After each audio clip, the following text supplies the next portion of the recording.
सगळ्यात महत्त्वाची बातमी, वर्षा गायकवाड यांना काँग्रेसकडून उमेदवारी जाहीर करण्यात आलेली आहे। मुंबईत उत्तर मध्य मतदारसंघातून आता वर्षा गायकवाड यांना उमेदवारी जाहीर करण्यात आलेली आहे। महत्त्वाची बातमी, खरं तर उत्तर मध्य मुंबईतून वर्षा गायकवाड हे या इच्छुक होत्या। याकरता त्यांनी उमेदवारी जाहीर न झाल्यानं त्यांनी दिल्ली देखील गाठलेली होती आणि आता वर्षा गायकवाड यांना काँग्रेसकडून उमेदवारी जाहीर करण्यात आलेली आहे। या घडीची महत्त्वाची बातमी, उत्तर मध्य मुंबईतून वर्षा गायकवाड यांना उमेदवारी जाहीर करण्यात आलेली आहे। त्यामुळे आता 2 जागेचा तिढा खरं तर महाविकास आघाडीत अद्यापही कायम आहे। उत्तर मुंबईत जागेवर अद्यापही महाविकास आघाडीकडून उमेदवार देण्यात आलेला नाहीये, तर केवळ 1 जागा आता काँग्रेसच्या मेळाव्यानंतर जाहीर करण्यात आलेली आणि ती म्हणजे उत्तर मध्य मुंबईची।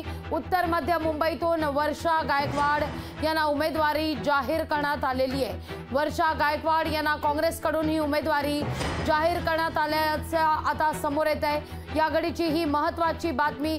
आज बरोबर याच विषयी अधिक माहिती घेतोय आपले प्रतिनिधी विनोद राठोड यांच्याकडून। विनोद, अतिशय महत्त्वाची खरं तर बातमी, ज्याकरता वर्षा गायकवाड नाराज होत्या, दिल्ली गाठलेली होती आणि आता वर्षा गायकवाड यांना थेट काँग्रेसकडून उमेदवारी जाहीर होतीये।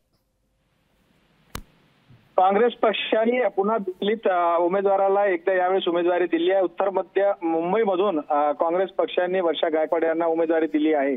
खास करून काँग्रेस पक्षांची जी मुंबईतली जी नेतृत्व सांभाळत होती वर्षा गायकवाड ह्या अनेक दिवसापासून नाराज होत्या, परंतु त्यांची नाराजी दूर करण्याचं काम आज करण्यात आलं आहे। अनेक नेते या जागेवर आपला दावा ठोकत होते, परंतु वर्षा गायकवाड यांनी यामध्ये बाजी मारली आहे। दुसरीकडे जर विचार केला तर शिवसेना उद्धव बाळासाहेब ठाकरे यांनीही या जागेची मागणी केली होती, परंतु काँग्रेस पक्षाने ती जागा सोडली नाही। एक्सचेंज करायचं होतं, मात्र ती एक्सचेंज या ठिकाणी झालं नसल्यामुळे काँग्रेसच्या मुंबईच्या अध्यक्ष वर्षा गायकवाड यांना पुन्हा या ठिकाणी संधी देण्यात आली होती। याआधी वर्षा गायकवाड यांचे वडीलही या मतदारसंघामधून निवडणूक लढले होते आणि त्याच पार्श्वभूमीवर आता पुन्हा त्यांना या ठिकाणी निवडणूक लढण्याची संधी काँग्रेस पक्षाने दिली आहे। निश्चित अगदी आज आपण पाहिलं तर विनोद, साधारणतः 25 तारीख आहे, अगदी काही दिवसच उरलेले आहेत मुंबईतल्या मतदानाकरता। 20 मेला मुंबईत मतदान होणार आहे, त्यामुळे एकूणच प्रचाराकरता फार कमी वेळ मिळण्याची शक्यता वर्तवली जाते आणि त्यात आता हा तिढा एका जागेचा का होईना पण सुटल्याचं पाहायला मिळतंय वर्षा गायकवाडांसंदर्भात। नक्की, कारण महाराष्ट्रामध्ये महाविकास आघाडीचं सरकार आहे आणि त्या सरकारमध्ये 3 पक्ष एकत्र येऊन ही महाविकास आघाडी तयार केली आणि खास करून महाराष्ट्रामध्ये मुंबईमध्ये शिवसेनेचं वर्चस्व होतं। माफ करा, काही सेकंद तुम्हाला थांबवते।